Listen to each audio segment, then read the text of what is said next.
Hi there, this is John from Commercial Real Estate Online. Welcome to the program. This is the podcast show for commercial real estate agents and brokers around the world.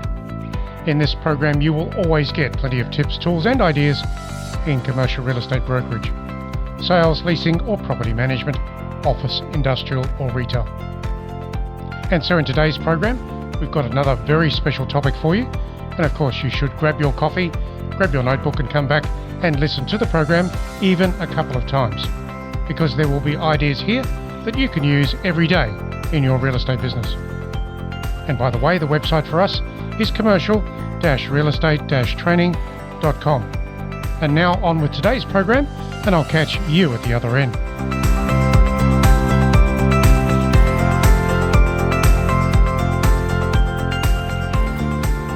So welcome to the program today. The topic is going to be about proposals for listing, so that you can win more listings in your location. I'm going to take you down into what you can say and do as part of improving your listing presentation strategically so, and that can help you win the business. So it's time for you to grab that coffee and your notebook and listen to the program a couple of times and really think about what these issues can do for you with your presentations. Always strive to improve in commercial real estate. So here is the program, and I will catch you at the other end.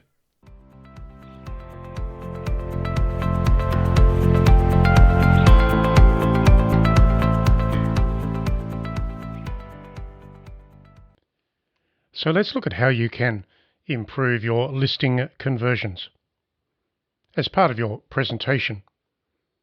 And within that, the proposals that you put to your client regards their property with their client's situation. Think about it. How can you improve your situation with the clients? So new business proposals in commercial real estate as part of listing are an essential part of the daily agency activity. And indeed, as you get busier, you may be doing a presentation every day, or at least a few times every week. When you get it right, it helps you significantly convince the prospect of your relevance to them in moving ahead on their property needs. And of course, every client has a unique property need. Buy or sell, perhaps a lease situation. But it will be unique to the client and their property given the elements of the asset. So, this property market is changing, of course, and that is a very good thing. And for this reason, the generic new business proposal is a waste of time. It's a waste of your time and energy. You cannot be generic as a broker or an agent, nor should you. It would help if you are very specific to the client's needs and their property and the location. Therefore, your new business proposals for a listing must be one of a kind and particular to the property, the market, the solution, the client, and the timeline. Make those proposals very specific in every way possible. So having seen and prepared many new business proposals for real estate over the years myself, it is clear to me that 4 specific rules apply to the process, particularly if you want to be more successful at what you submit to the client regards their particular property. So let's look at those things, and of course you can consider how you may be able to improve with these 4 certain issues. Number 1, before you begin drafting your proposal, do you typically have a crystal clear idea of the critical issues that the customer wants to address in their property sale or lease scenario? Have you got that in the proposal? Or does the proposal seem to be an obscure guessing game? It cannot be vague. It cannot be generic. I go back to that word again. Highly effective commercial property proposals, sale or lease, address only those specific needs, concerns, and expectations managed by a potential customer. Getting to the real facts of that, of course, is the way forward for you.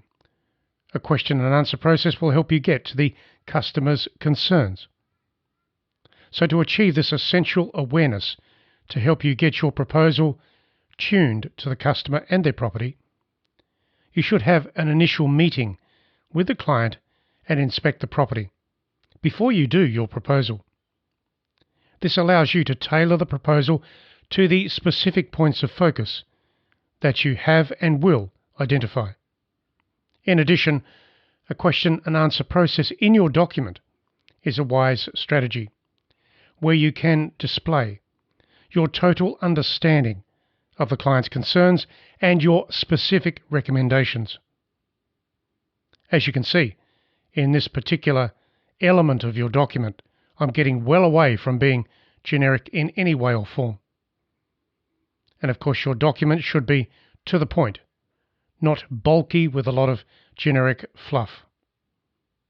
Let's go to number 2. Are your proposals well focused? Are they readable documents that effectively communicate your understanding of the client's issues? Or are they typically an inward-looking, unfocused compilation of filler, fluff, and the mundane? Many commercial real estate proposals are like that.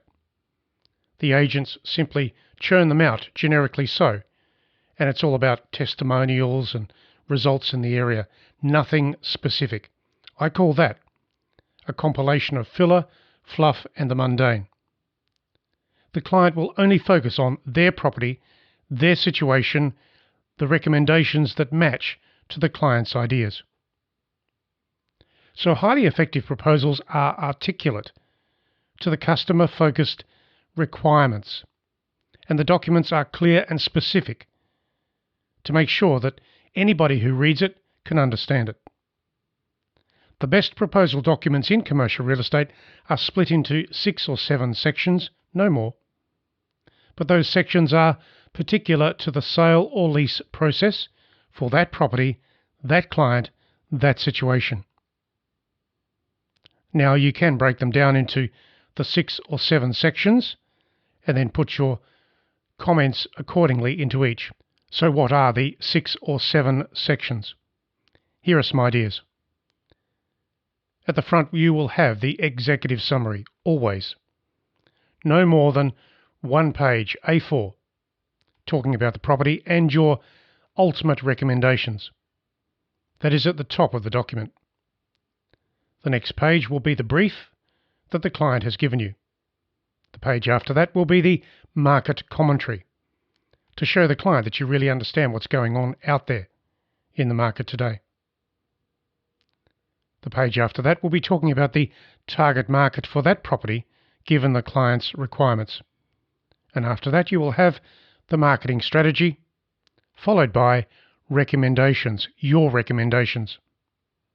And finally, the fee structure. So they are the elements that really make your proposal quite effective, specific, and direct. The client cannot fail to read a document structured in that way.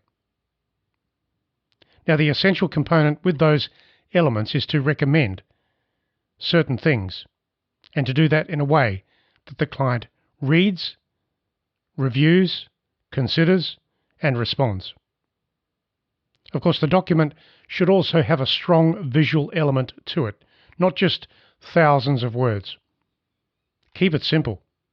The wordage is direct and simple. But the document itself should have photographs, graphs, trends, statistics, dot points, lots of white space, not bulky paragraphs that go on forever. So your document must be innovative and clearly defined as relevant to the client's needs. Let's go to number 3. Do your proposals offer measurable solutions to real prospect needs, the client? Or are they only capability and qualification documents that propose little, if anything? Here's that word again, generic fluff. Highly effective documents recommend specific answers to the customer's needs and include goals and objectives to take that property forward. Also, the roles and responsibilities of that mechanism, and specific action steps and timelines that you will be involved in to help the client move ahead. And most importantly, accountability, so that the client knows that you are on the ball. You will be there with them through the entire campaign. The client likes to know the relevance and qualifications of the person who will be serving them. Clearly defined methods of marketing, sale or lease, and the frequency of communication to the client should also be set out. That is of value and relevance to provide a timeline to the client. When they see a timeline in a graphical form, a Gantt chart works well. That will display the stages of property marketing and the strategic approach that you will take the client and their property through. It's easy, really. It's just being very different, very specific, and making sure the client attaches to your recommendations. Number 4, the last point here. Confirming your findings clearly to the client. Now, this is without question the most important and most powerful step in the proposal process. Call or meet with the customer one more time in the proposal preparation process. It doesn't have to be at the property in this case. Tell them that your objective is to deliver a brief, customer-focused document with specific solutions to their unique challenges. To do that, however, you will need to be sure that you are addressing the real issues that the client is thinking about. So what would you do at that extra meeting? I would take along a simple one-page sheet that refers to the questions and answers that the client is concerned about. And on that sheet will be the questions. You can approach the client and say that you want to make sure that you have got the key issues covered so that you can address those issues in the proposal document when it is submitted and presented. So you might only have 4 or 5 issues on that single sheet of A4 paper. But those 4 issues are very specific to the client, what they're thinking, what they require, where they are today, and how they can move forward. So you can see from doing that, your document and the next meeting, the final presentation meeting, is really tuned to the client, what they're thinking, and how you can take them forward. So I've mentioned 4 very definite things there for you.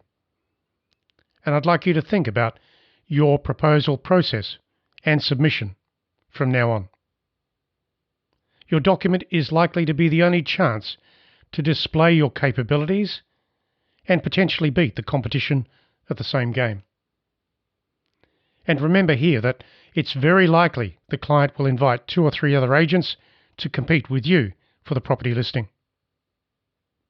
So your proposal should not focus on discounting of commissions or discounting of marketing costs. It should be very focused, driven, specific. Recommendations should be very solid. You should be in those recommendations yourself because you've thought about the whole thing with the property and the client very directly. So, think about what you can do, improve what you can do, make your proposal documents very specific, and in that way you will win far more presentations and listing proposals over time. To be the best agent, you must be very specific, and that is what I would encourage you to be.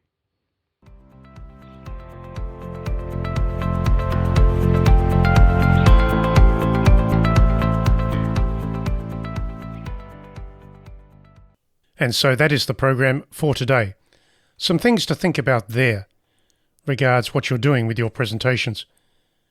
And when you do it correctly, you improve your chances of conversion. And that is a good thing. More listings, more clients, more transactions. And of course, of quality properties. And so that is the program for today. Plenty of things there for you to think about. That's what real estate is all about. Thinking, planning, and doing. Every day you can improve the things that you did yesterday. And consistently so, over time, will give you the leverage points that you want as a broker to grow your market share and of course attract listings and clients. So in closing, don't forget to visit our website, which is commercial-realestate-training.com. I'll see you there with many other tips, tools and ideas in commercial real estate brokerage around the world. Thanks for listening today. Subscribe while you're here and I'll catch you at the website. Catch you soon.